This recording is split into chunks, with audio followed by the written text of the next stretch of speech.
بسم الله الرحمن الرحيم. نقطتين حابب اتكلم عليهم. اول نقطه اداره النادي الاهلي وتعاملها مع بعض اللعيبه، عماله تسرح في لعيبه. في لعيبه تستحق تمشي، بس قبل ما امشي لاعب لازم ابقى حاطط في الحسبان ان انا اعوضه بلاعب تاني. والنقطه الثانيه هي لجنه التعاقدات بتاع النادي الاهلي وبتدار ازاي جوه النادي الاهلي.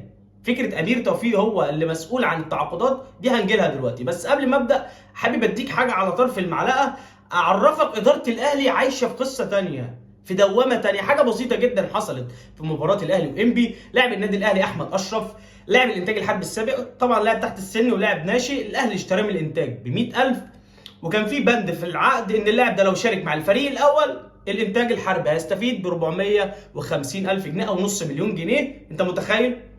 لاعب انت شاريه ب 100,000، مجرد ما هيشارك مع الفريق الاول خلاص كده الانتاج الحربي هيستفيد بنص مليون جنيه. طب هل اللاعب ده شارك في انهي مباراه؟ في مباراه انبي. طب مباراه انبي